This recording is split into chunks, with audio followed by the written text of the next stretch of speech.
জুনাইদ আহমদ পলককে, টিপুমণিকে আদালতে নিয়ে যায়। আন্তর্জাতিক অপরাধ ট্রাইব্যুনাল মানা হয়েছে বাংলাদেশে, নতুন একটা আদালত চত্বর। এখানে সব হত্যাকারী খুনিদের বিচার হবে। যারা আমার ভাইদের গুলি করেছে, যারা আমার ভাইদের পঙ্গু করেছে, এখানে তাদের বিচার হবে। আদালতে যখন তুলবে, হাজার হাজার মানুষ জুতা নিয়ে রেডি, হাজার হাজার মানুষ লাঠি নিয়ে রেডি, মহিলারা ঝাড়ু নিয়ে রেডি। কারণ শুধু মহিলার খায় নাই, পুরুষ ছোট্ট বাচ্চা সবার টাকা মেরে খেয়েছে। জুনাইদ আহমদ পলক হাত তুলে বলে, আমার জন্য দোয়া চাই, আমি যেন আবার বাইর হইয়া চুরি করতে পারি। দোয়া চায়, তাছাড়া কি? অথবা এটা বলতে পারে, আমার জন্য দোয়া চাই, আমার অবস্থা ভালো না, আমার বাটাম ফুটাইছে পুলিশেরা। কথা কয় না, আমার পিছন ভালো নাই, ডিম খালি দিতেছি। ভাইরা আমার, জুনাইদ আহমদ পলক হাত তুলে মাপ চায়। ওরা আসলে মাপ চায় না, দোয়া চায় না, হিন্দুর মতো শান্তি করে, আল্লাহ ভালো জানে। এমনি তো হিন্দু নাকি? ও মুসলমানেরা, আমরা ভালো করে জানি, আমরা ক্ষমা করতে শিখেছি, তবে ক্ষমা করার আগে এ জমিনে বিচার তোমাদের হবে। তার বাড়ি কিন্তু সিংড়া থানা। সেদিন আমি সিংড়া থানায় একই কথা বলেছি। তারা বলেছিল, হুজুর আগে জুতার বাড়ি খাওয়া তার দরকার, তারপরে বিচার হবে। এই জমিনে কোনো আলেম বিদ্বেষীদের বেঁচে থাকতে দেওয়া হবে না। কারণ এদেশটাকে জঙ্গি বানাইছে এরা, এদেশে আজাকার বানিয়েছে এরা, ছোট ছোট বাচ্চাদেরকে মৌলবাদী বানিয়েছিল এরা। এদের যদি বিচার হয়, এরপরে যারা ক্ষমতা আসবে, আমার দেশে ইসলাম নিয়ে আর কেউ কটূক্তি করবে না। ঠিক কিনা বলো? আমরা কি এদের বিচার চাই? কারা কারা চাই হাত তুলে দেখাও মুসলমান।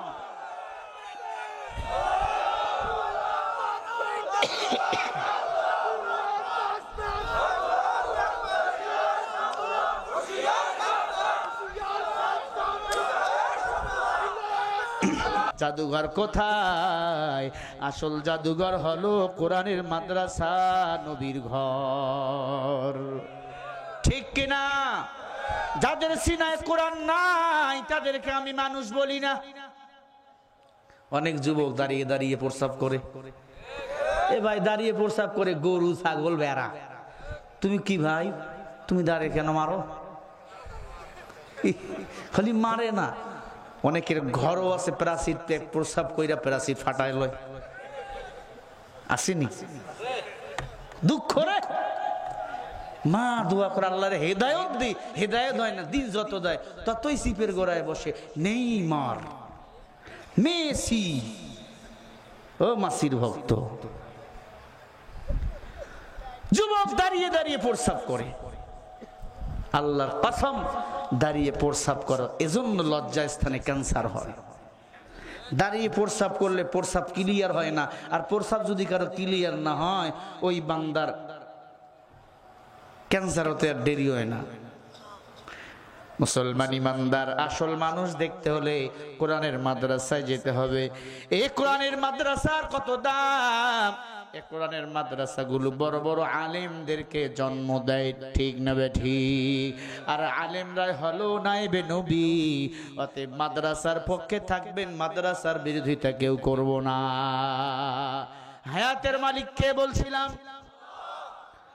পানির তক্তার উপর পুরা নৌকার যাত্রী সবাই মরে গেল, বেঁচে আছে কে? মা আর ছোট্ট একদিনের বাচ্চা। মাকে আজরাইল হত্যা করে ফেললো। অর্ডার কার? জোরে বলেন কার? মুসলমান, আমি আবার শুরু থেকে আপনাদেরকে ইয়াদ করে বলতেছি, পৃথিবীর প্রেসিডেন্ট ছিল, জালিমদের প্রেসিডেন্ট ছিল, নাম ছিল সাদ্দাত। সে অবৈধ সন্তান ছিল। নৌকার মধ্যে তার মা দেহ বিক্রি করত, নৌকার মধ্যে চলতেছিল, মা গর্ভবতী। নৌকার সব যাত্রী মরে গেল, ঝড় আর তুফান শুরু হয়ে গেল। তক্তার মধ্যে মা আর ছেলে ভাসতেছিল। মাকে আল্লাহ মেরে ফেলে দিলেন। ও মুসলমান, মাকে যখন মেরে ফেলে দিলেন, ছোট্ট বাচ্চা ভাসতে ভাসতে ভাসতে ভাসতে সমুদ্রের কিনারে চলে গেল। কিভাবে বাঁচবে? একটা বাঘিনীর সন্তান হয়েছিল, মারা গেছে ঝড়ের মধ্যে। ওই বাঘিনী সমুদ্রের মধ্যে পানি পান করতে আসছে, দুইটা পা সমুদ্রের মধ্যে নামাইয়া দিছে, আর ওই বাচ্চাটা তক্তার মধ্যে ভাসতে ভাসতে ফেনায় মাইখা ফেনার সাথে মিশে গেছে, কুচুরি ফানার সাথে মিশে গেছে। ওই বাচ্চার মুখের মধ্যে বাঘিনীর বাট ঢুকে গেছে, ওলান ঢুকে গেছে। বাচ্চা মায়ের দুধ মনে করে টান মারছে, বাঘের ভালো লাগছে, বাঘিনী কোলে করে নিয়ে জঙ্গলায় চলে গেছে। আল্লাহকে আজরাইল ডাক দিয়া বলে, আল্লাহ তুমি যারে খাওয়াও বাঘের দুধ খাইয়াও বড় করাও। জোরে জোরে ভাইরা আমার, বাঘের দুধ খাইয়া বড় হয়ে গেল, নাম হলো সাদ্দাত। কি নাম? জোরে বলেন। কত বড় গাদ্দার! আল্লাহর জান্নাত যাবে না, নিজেই জান্নাত বানায়। এলাকার মানুষের স্বর্ণগুলো কেড়ে কেড়ে কেড়ে কেড়ে কেড়ে কেড়ে নিয়ে আসে হাসিনার মতো, জোর করে জমি দখল করে, জোর কইরা মারে, জোর কইরা ভোট দেয় যাওয়ার আগে। অনেক মরা মানুষও সে দুই বেলা ভোট দিয়ে গেছে, মারা গেছে, ও এসে ভোট দিয়ে গেছে। হ্যাঁ, 14 সালে একবার, 18 সালে একবার, আর 24 সালে হয়ে গেল একবার। মারা গেছে, ও ভোট দিয়ে গেছে। চাচা আসছে ভোট দিতে, চাচা তোমার ভোট হয়ে গেছে। ও চাচা, চাচি কিন্তু আসছিল ভোট দিতে, চাচিরটা হয়ে গেছে। চাচা কয়, বাবা রে, তোর চাচি এত বড় স্বার্থপর, আমারে ছাড়া কোনোদিন থাকতো না, 5 বছর আগে মারা গেল, ভোট দিয়ে গেল, আমার সঙ্গে দেখা করলো না। এ ভাই, হয় কি হয় নাই? অনেক মরা মানুষের নামেও মামলা হয়েছে। মুসলমান ইমানদার, সাদ্দাত এলাকার নারীদের স্বর্ণ কেড়ে নেয়। এক বুড়ির স্বর্ণ জোর করে কেড়ে নিয়েছে। বুড়ি দোয়া করে, আল্লাহ আমার যে রক্ত ঝরাইছে তার মনের আশা যেন পুরা না হয়। আমার হাজার হাজার মায়ের রক্ত ঝরাইছিল এই হাসিনা, 40 সাল পর্যন্ত নাকি ক্ষমতায় বসে থাকবে। কোন মায়ের চোখের পানির বিনিময় হয়তো দোয়া কবুল হয়েছে, এজন্য বান্দি 24 সালে ভারতে বালাইছে। সাদ্দাদের মরণ হয়ে গেল, জান্নাত বানাইছে, জান্নাতে ঢুকবে। আজরাইল এসে হাজির, কে তুমি? বলে আনা মালাইকা, আমি জান্নাত বানাইছে, ঢুক। মুখা জান্নাত তোর জন্য নয়, জান্নাত হলো মুমিন বান্দার জন্য। বলেন সুবহানাল্লাহ। সাদ্দাত পরে রইল, সাদ্দাদের দুনিয়ার জান্নাত পরে রইল। আসলে জান্নাত জমিনের উপরে না, জান্নাত হলো আল্লাহর 7 আসমানের আরো উপরে। সুবহানাল্লাহ বলেন। কোথা থেকে এসেছো মানুষ, কোথা যেতে হবে, কে আনিল কে খেলিল খেলা ভবে তে। শোনো হাফিজ বাতু গুয়া নমিমা, अगर माना सभी माना नमीमा। দীপ্তে কণ্ঠে শরীফুল ইসলাম বলে, ভুল বুঝিস না তুই কখনো, এক রাতে নিভে যাবে তোর জীবনের সব স্বপ্ন। কোথা থেকে এসেছ মানুষ, কোথা যেতে হবে, কে আনিল কে খেলিল খেলা ভবে। ও আল্লাহর বান্দারা, ও যুবক, আল্লাহ পাক রব্বুল আলামিন বলে, ইল্লা মান তাবা ওয়া আমানা ওয়া আমিলা আমালান সালিহা ফাউলাইকা ইউবাদদিলুল্লাহু সাইয়্যাতিহিম হাসানা ওয়া কানাল্লাহু গফুরুর রহিমা।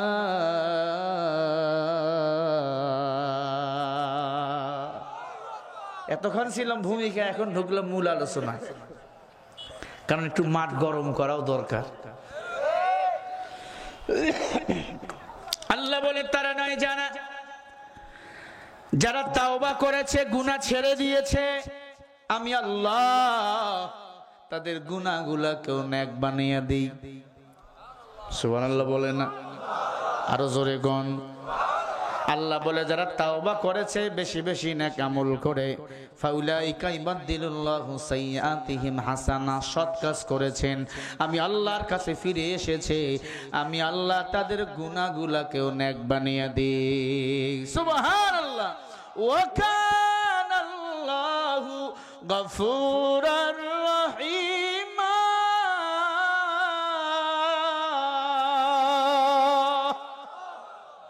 আল্লাহ বলে যারা গুনাহ থেকে ফিরে এসে বেশি বেশি নেক আমল করে, আমি আল্লাহ, আমি রহমান নামের ওসিলা করে, গফুর নামের ওসিলা করে আমি আল্লাহ তাদের ক্ষমা করে দেই। বলেন মারহাবা।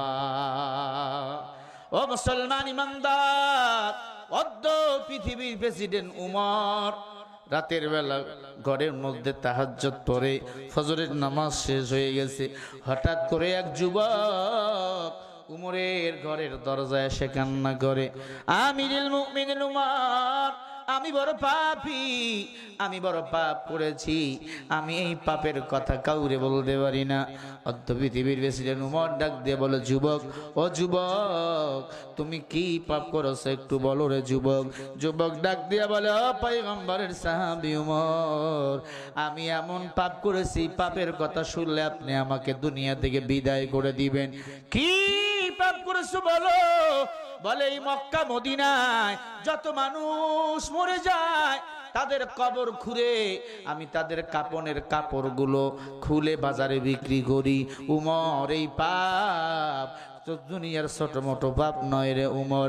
শুধু তাই নয়, মদিনার এক সুন্দরী নারী মৃত্যুবরণ করেছে, ওই সুন্দরী নারীর কাপনের কাপড় চুরি করতে গিয়েছি, কবরের ভিতর নাইমা কাপনের কাপড় তার মুখ থেকে সরাইয়েছি। অমন সময় দেখি মেয়েটা সুন্দর, ওই লাশের সাথে আমি এই কাপন চোর জেনা পর্যন্ত করেছি। জোরে বলেন। মুরব্বী বসেন, ভালো করে খেয়াল করেন কথা, মারাত্মক অপরাধ। উমর, আমি লাশের সাথে জেনা করেছি। উমর, উমর চোখের পানি ছেড়ে কান্দে, হায় হায়, একে তুমি কাপন চুরি করেছো, আবার লাশের সাথে জেনা। আমি জানি না আমার আল্লাহ তোমাকে মাফ করবে কিনা, চলো আমার নবীর দরবারে চলো। আমার নবীর দরবারে চলে গেল। সাহাবা ডাক দিয়ে বলে, নবী গো, ও নবী, আমি পাপী, আপনার কাছে এসেছি, বলেন আল্লাহ কি আমারে ক্ষমা করবে? আপনি নবী দোয়া করে আল্লাহ যেন আমারে ক্ষমা করে দেয়। আল্লাহ নবী ডাক দিয়ে বলে, সাহাবা বলো কি পাপ করেছো? বলে, নবী, যত মানুষ মক্কা মদিনায় মারা যায় আমি যাদের মৃত্যুর খবর পাই তাদের কাপনের কাপড় চুরি করে বাজারে আমি বিক্রি করি। এক কথায় আমার পরিচয়, আমি হলাম কাপন চোর। কি চোর? জোরে কোন? মৃত্যু ব্যক্তির লাশের কাপন চুরি করে। ও নবী, বলেন আল্লাহ কি আমারে ক্ষমা করবে? আল্লাহর নবী কোনো কথা কয় না। আর কিছু বলবা? বলে, হা।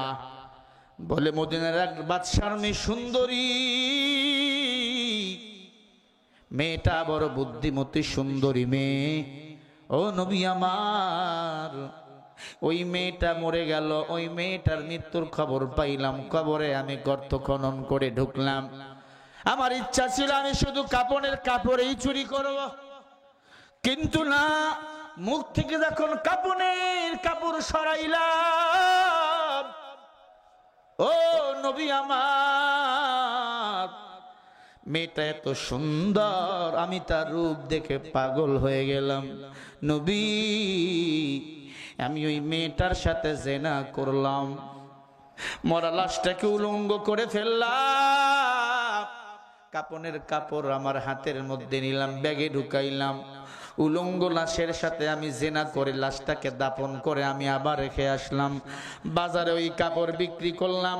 আমি যখন ওই বিছনার মধ্যে পিঠ লাগাই, হঠাৎ করে ওই লাশ এসে আমার ডানে বামে আমাকে উকি দেয় আর কান্দে, তুই কি করলি রে কাপনচোর, আমি লাশের সাথে তুই জিনা করেছিস, আমি লাশের বড় কষ্ট হয়, আমার লাশের বড় কষ্ট হয় রে কাপনচোর। ও নবী, আমি ঘুমাইতে পারি না, খাইতে পারি না, খাওয়ার সামনে ওই লাশ এসে হাজির হয়, ঘুমাইতেছি, হঠাৎ করে দেখি ওই লাশ আমার পাশে এসে ঘুমায়। আল্লাহু আকবার বলেন। ও মায়ার নবী, আমি বাজার করলে দেখি ওই লাশ আমার সাথে বাজার করে। নবী গো, আমি জানি আমি বড় পাপ করেছি রে নবী। ও নবী, এই পাপ থেকে আমি মুক্তি চাই। দুনিয়ায় যদি কেউ পাপ করে আর এই পাপ থেকে যদি বান্দা মাপ না পেয়ে মারা যায়, ওই শাস্তি তার ডাবল হয়। নবী বলেন, আমি কি করলে এই লাশ থেকে মুক্তি পাবো এবং আমার আল্লাহ আমারে ক্ষমা করে দিবেন? আল্লাহ নবী বলে, তুই দূর হ, আমার দরবার থেকে দূর হ। আল্লাহর বান্দা পাগলের মতো দৌড়ায়, ঘরে ঘুমাইতে পারে না, লাশ এসে বারবার আক্রমণ করে, বাজারে যাইতে পারে না, খাইতে পারে না, পাহাড়িয়া জঙ্গল পাহাড় দিয়ে হাঁটতেছে। হঠাৎ করে আল্লাহর নবীর কাছে আয়াত নাজিল হয়ে গেল, ওয়াসারিউ ওয়াসারিউ। আল্লাহ বলে, নবী, যারা গুনাহ মাফের জন্য দৌড়ায়, আমি আল্লাহ তাকে বড় ভালোবাসে ক্ষমা করে দে। সুবহানাল্লাহ বলে। ওই যুবক দৌড়াইতেছে কি মাপের জন্য? জোরে বল। ইল্লা মান তাবা ওয়া আমিলা আমালান সালিহা ফাউলাইকা ইউবাদদিলুল্লাহু সাইয়্যাতিহিম হাসানাত ওয়া কানা আল্লাহু গফুরুর রহিমা। জোরে বলেন আল্লাহু আকবার। আল্লাহ বলে, যারা তাওবা করে, নেক আমল করে, ভালো কাজের দিকে ফিরে আসে, আমি আল্লাহ তাদের গুনাহগুলোকেও নেক বানিয়ে দেই। সুবহানাল্লাহ বলেন। ওয়া কানা আল্লাহু গফুরুর রহিমা। ক্ষমাশীল হলেন কে? আল্লাহ যখন এই মেসেজ দেয়, আল্লাহর নবীকে আল্লাহ তাআলা জানিয়ে দেয়, নবী ওই যুবকের কাছে যাও, ওই যুবকের সাথে আপনার এখন কথা বলা দরকার। যুবক পাগলের মতো হইয়া গেছে, আমার তো বাঁচার উপায় নাই, মারা গেলেই জাহান্নামী। ও যুবক, একবার জেনা করলে ৭৭০০০ বছর জাহান্নাম। এক ওয়াক্ত নামাজ যদি ইচ্ছা করে ছেড়ে দাও, ২,৮৮,০০,০০০ বছর জাহান্নাম। যুবক পাগলের মতো পাহাড়ে ছটফট করে, বিশাল বড় পাহাড়, ওই পাহাড় থেকে একবার যদি পা পিছলে পড়ে যায়, যুবকের মরণ ছাড়া কোনো উপায় নাই। আল্লাহর নবী খুঁজতেছে, যুবকের দেখা পায় না। শেষ পর্যন্ত আমি কি বলবো? পিছনের ভাইরা কিছু বলেছেন না? বলবো আমি? কারা কারা একটু হাত তুলে দেখান। নারায়ে তাকবীর। আল্লাহ কবুল করেন। জোরে বলেন। এই মহিলারা আছে নাকি? মহিলা আছে? এমন না বেশি? এতদিন ছিল মায়েরা দেশের সরকার, ওদের জন্য এখন কিছু ওয়াজ করা দরকার, কারণ তারা পদত্যাগ করে পালিয়েছে। কিছু নসিহা করা দরকার, কারণ দীর্ঘদিন ওনারাই ছিল এদেশের সরকার, যেমনি হোক হয়েছিল, ঠিক কিনা? ও মা, তোমাদের মতো মা আসিয়ার ছিল একজন দাসী। আসিয়ার দাসী একটা ছেলে ছিল, একটা মেয়ে ছিল। আসিয়ার দাসী ৫ ওয়াক্ত নামাজ আদায় করত। সুবহানাল্লাহ বলেন না? ফেরাউনের মাথা গরম, আসিয়ারে কিছু বলতে পারতো না, কারণ ফেরাউনের চরিত্র ভালো ছিল না। বউর কাছে পারতো না, বউকে সুখ দিতে পারতো না। দাসী নামাজ পড়তেছে, দাসীর চুলের মুঠি ধরে টানতে টানতে টানতে টানতে আগুনের মধ্যে নিয়ে গেল। হঠাৎ করে সেনাপতিদের ডাক দিয়ে বলে, ও সেনাপতি, তোমরা বিশাল বড় একটা গর্ত করো, গর্তের মধ্যে কড়াই দাও, আগুন জ্বালাও, তেল দাও। মেয়েটাকে বলল, শোনো, আনা রব্বুকুমুল আলা, আমাকে রব বলো। আমি ফেরাউনকে যদি রব বলে স্বীকার করো, তোমাকেও বাঁচাইয়ে দেবো, তোমার ছেলে তোমার মেয়েকে বাঁচাইয়ে দেব। মেয়েটার বয়স 8 বছর, ছেলেটার বয়স 8 মাস। আল্লাহু আকবার। মেয়েটা যুবতী মেয়ে, স্বামী নাই। ডাক দিয়া বলে, ফেরাউন তুমি কাকে ভয় দেখাও? মুসলমানের রূপ দেখেছো, এখনো রং দেখো নাই। ও ফেরাউন, তুমি আমাকে যতই মারতে চাও না কেন পারবা না। আমার সিনায় রয়েছে আল্লাহর কালাম। আল্লাহু আকবার।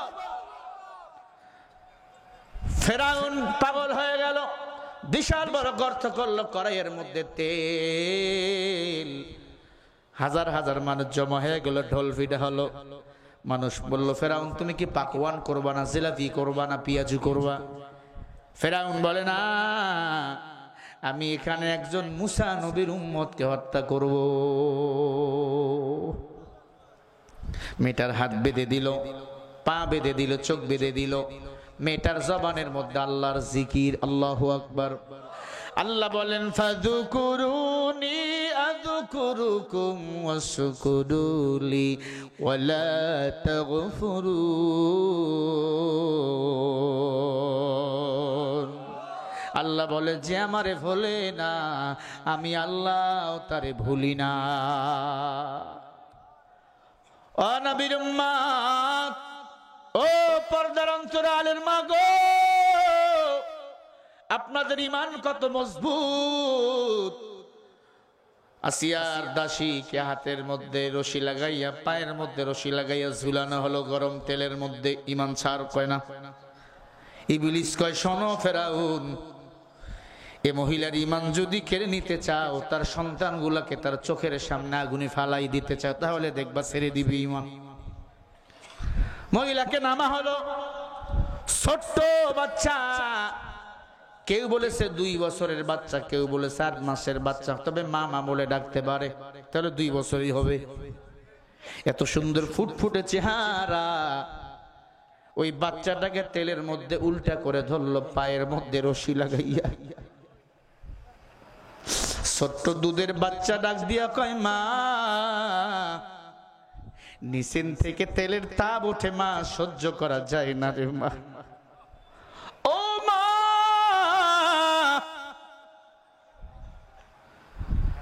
সহ্য করা যায় না।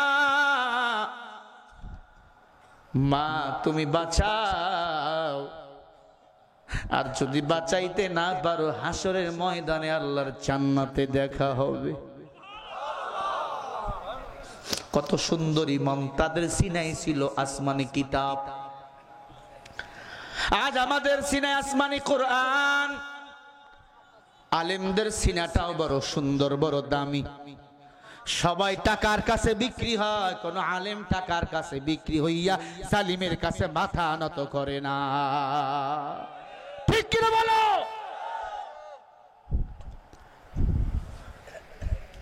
ভাইরা আমার,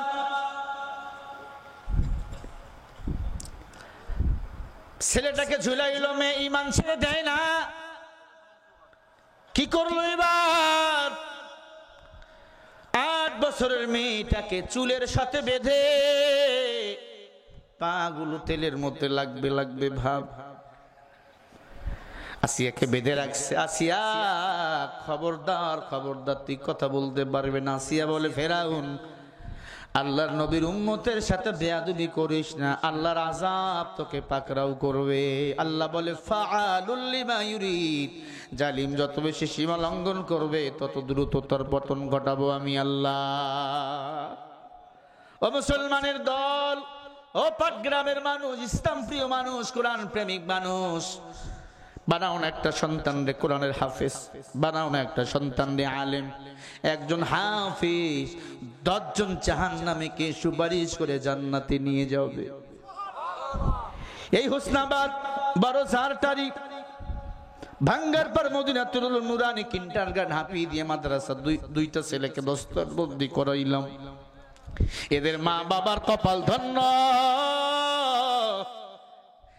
আল্লাহ তাআলা এদের মাথার মধ্যে কিয়ামতের ময়দানে নূরের টুপি পরাইয়া দিবেন। সুবহানাল্লাহ, জোরে কও।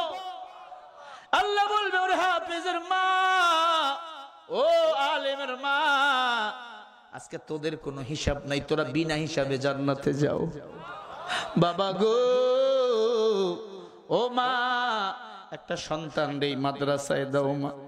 আমি নিজেও মাদ্রাসা করেছি, এতিম গরিবদের ফ্রি খাওয়াই, আমি যা ইনকাম করি আমি আমার এই এতিমখানা মাদ্রাসা চালার চেষ্টা করি। এই এলাকার অনেক ছেলে এখন ওয়াজ করে বেড়ায়, আমার মাদ্রাসায় পড়েছি।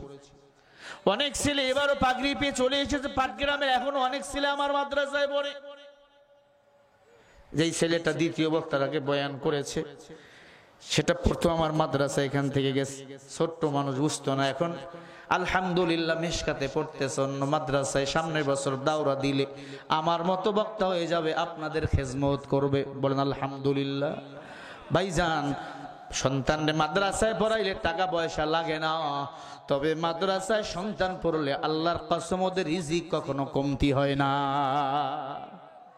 বরং বিএ পাস কইরা ঘরে চাকরি নাই, হাফেজ আলেমও যদি না হয়, কোরআন সহিও যদি হয়, মুয়াজ্জিনে চাকরি করে খাইতে পারে। কথা কয় না কেন?